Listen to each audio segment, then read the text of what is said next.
July the 12th, 2016. Guys, information coming out of Washington, and we saw the video where FBI Director James Comey was interviewed in Washington. And if you remember, Mr. Chavez, that was kind of the head of the committee that was doing this investigation, was asking the FBI Director questions like, why didn't you investigate Hillary for perjury and lying before Congress and lying to the public during the election, things like that? And he said he had not done it. And if you remember, Mr. Chavez says, do you need a letter from us asking you to do it? And he said, yeah. And he said, you'd have it. We'll have it in a few hours. And they have submitted the letter now. It says, two powerful House chairmen are asking the U.S. Attorney of the District of Columbia to start an FBI investigation of possible perjury by former Secretary of State Hillary Clinton during the testimonies about her private email scheme. And, guys, no matter what you say about the FBI director, there's a lot of people with their hands tied, but he dropped bombshells on Hillary the day that he announced all the things she had done wrong, and then said he wouldn't recommend her being prosecuted for this. But he laid the ammunition out, and he knew, as in any good chess player would know, that you've got to be a few steps ahead of the game. And so do the Republicans and these committees that are asking these questions. They knew that it would come to this. Now it will be the FBI's burden of proof to prove that she did not. It will be focused on this one thing because, again, the information that he released about how she mishandled emails. You've all seen the information. I don't need to go into detail on that. It said the evidence collected by the FBI during its investigation of Hillary's use of a personal email system appears to directly contradict several aspects of her sworn testimony. This is in the letter, and you got, this is Representative Robert Goodlatte, the Republican from Virginia, the chairman of the House Judiciary Committee, and Representative Jason Chavez, the Republican from Utah. Remember, that's the one that told the FBI director that he would have his letter in a few hours. He's the chairman of the House Oversight and Government Reform Committee. As these people like the FBI director and Loretta Lynch and all, they're dealing with the most powerful actual group in our political system.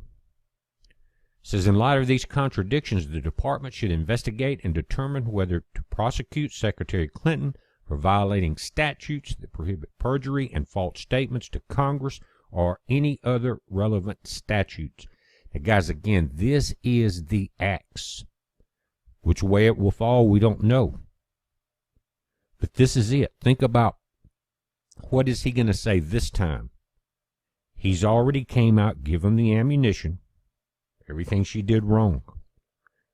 Then he went lockstep to not prosecute her, but he had already done the damage, and he knew it. You could tell by the look in his eyes. So now he has more ammunition. And if you saw the reports today on C-SPAN or Fox covering the Attorney General hearing, they really broke it down on her pretty big time about her not answering questions. It was nearly 100 questions that she refused to answer. She refused to answer. Is she going to run, or would she take the job if Hillary gave it to her to continue to be Attorney General after her meeting with Bill and the problems with that, being that he was the husband of someone under the FBI investigation, and she was going to be the acting Attorney General, defense, basically is what it turned out to be, the defense attorney. And if you watch the archive, you'll notice the last guy that interviewed her said that you thought, Mr. Attorney General, that you cast a shadow upon the Department of Justice when you refused to indict Hillary, when you refused to recuse yourself from the case after meeting with her husband, and now you refuse to answer the question, were you offered a job, or will you take a job, or will you have any sense of integrity left and tell us, will you take a job from Hillary? And she wouldn't answer that. And so he ended up by saying, that shadow that you cast upon the Department of Justice has grown immensely. The American people no longer trust anything you say. Not verbatim. That was the implication. Again, the Democrats, they never asked her any questions like that. They wanted to know about Black Lives Matter, gun control.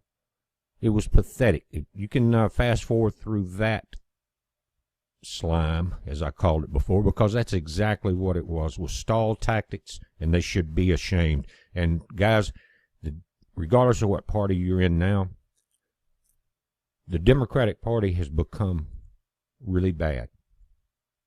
Really bad.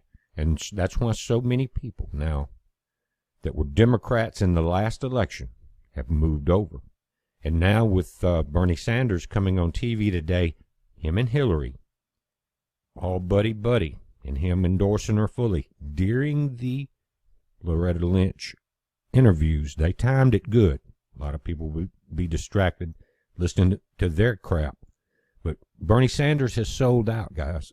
All of you people that were behind Bernie. And he sold out. Everything, the Trans-Pacific Trade Agreement, gun control, everything he sold out to Hillary. He's endorsing her entire proposals for her presidency. So if you remember, there was a poll a few months ago with the Bernie Sanders voters, and 46% said that if Hillary won the primary, they were going to vote for Donald Trump. But guys, with what we've seen between the Attorney General not prosecuting Hillary, there's more and more people now moving over to the Republican side. They see how dishonest, crooked that what we have in place is now. And that's a good thing. That's why I say that the FBI director did all he could do at that point, because he wasn't going to be the deciding factor anyway. The Attorney General would be, right? But he gave all the ammunition you would need to sink a battleship. And now they're taking that ammunition with this letter that you're seeing, and they're going to keep it going. Now, will it be delayed until after the election? Who knows? The conventions really are useless, except they're going to try to steal the delegates away from Trump. They've already given this thing to Hillary on the other side. But we'll see about that. A couple more things about this letter. Actually, they sent two letters, so it was a separate letter. But Chavetz also directed the FBI director to present to the committees all witness reports, including 302 reports, which are interview summaries submitted by the FBI agents, as well as any and all documents, memoranda, and analysis created in the course of the email investigation. The chairman also made it clear to the FBI director that House Rule 10 makes oversight the senior investigatory committee in the House with the authority to any matter at any time. That's why I'm saying the hammer's going to come down because of this. It's a major turning point either way. Either we're going to go totally to the dark side, is what I call it, or we're going to break this system apart. But guys, do not let me underemphasize the voting. Something else I noticed. The last 2 days, and really since the FBI interview, Hillary's polls have been going down, and we know they're rigged polls, but my point for the entire last 2 or 3 months was that if you have a groundswell of votes, it's almost impossible for them to hide that. If it's close, they can rig enough to get by. That's how Bush beat Al Gore with the hanging chads in Florida, because they said it was close. But this thing is too big. Do not sit on your butt. Get out and vote. If you come on my channel again, I'm going to warn you. Don't come on here and say your vote don't count, because I'm going to think you're a paid Hillary shield and you're gone from my channel. I don't want to hear that crap. This is America. Vote. If you don't like it, you don't need to be here. Heads up. Be safe. General Lynch, after your meeting with Bill Clinton, you were asked in an interview about the appearance of impropriety and said, "No matter how I view it, I understand how people view it. It has now cast a shadow over how this case may be received." Do you remember saying that? That was a few days afterwards in an interview, yes, sir. And we know that you made the decision at that point not to recuse yourself from this investigation. 2 days after you made that statement about casting a shadow on the integrity of the Department of Justice, the New York Times reported that, quote, Democrats close to Mrs. Clinton say that she may decide to retain Ms. Lynch, the nation's first black woman, to be Attorney General, end quote. Did the timing of that, right after the Bill Clinton meeting, give rise to any thought in your mind of reconsidering whether or not recusal in the light of appearance of impropriety might be appropriate? Congressman, I have no knowledge of the source of that statement, nor have I had any So conversations about that. Didn't give it any thought? My view was that I needed to discuss the conversations I had with the former president to clarify my role in the investigation. So I don't want to impugn your integrity by asking you whether the prospect of future employment as Attorney General in a Hillary Clinton administration influenced your decision whether or not to recuse yourself or influenced your final decision regarding prosecution. But now that you've already made that decision and closed the matter, will you consider serving as an Attorney General in the Hillary Clinton administration? Congressman, my focus is on serving as Attorney General in this administration. I don't care about your focus. What I want to know is, will you rule it out? That is my focus now. You won't rule it out. It is working on the issues before the Department of Justice. That matter is not before me. Well, I got to tell you, that shadow that you cast on the Department of Justice just got a whole lot bigger. Because if you're not willing to rule out future employment in the Hillary Clinton administration, what that means is the American people have every right to wonder whether or not you looked at this through a fair and impartial lens, because your answer tells the American people that after the FBI director told you that Ms. Clinton had been extremely careless with at least 110 emails marked as top secret, secret, or classified and may have jeopardized the lives of actual Americans, and told you that she made numerous false public statements about sending, receiving, or turning over classified materials, you might want to apply for a job with her? Your answer, not ruling out employment with her, means that as much of the free world is wondering whether or not Hillary Clinton should have been prosecuted and possibly sent to prison for being extremely careless, as the FBI director said, with hundreds of top secret, secret, and classified emails, you're telling the American people watching today that instead of going to jail, faced with the prospect of possible future employment, you think she should go to the other end of the spectrum and be eligible to be the person with greater access and greater control over America's most sensitive and trusted national security information than anyone else on the planet? I got to tell you, utter shock is an understatement with respect to what I just heard you say. So let me ask you this question. Well, Congressman, I want to ask you this way. My time is limited and the clock is moving. Based upon your unwillingness to rule out future employment, in light of the fact that you and your husband had a 30-minute conversation with the spouse of a pending federal investigation, of the subject or target of a pending federal investigation, and with a person who would be the subject or target of the federal investigation, if there is one into the Clinton Foundation, would you at least agree with me that if there is such an investigation, you'll have to recuse yourself from that one? Congressman, with respect to other matters before this committee or any other, or before the Department of Justice, they'll be reviewed like any other. I will take all the appropriate action that I would need to take that as a no in that instance. And let me move on. And Congressman, as I've indicated to your colleague, just as I will not comment on the statements of candidates or candidacy of anyone, I'm not going to let you run out the clock on either the American side, people that I have would not questions comment that need to be on the answered. candidacy. So let me move on. The other one. On July 5th, 1 week after your meeting with Bill Clinton, FBI director made an unprecedented, extraordinary public recommendation not to indict.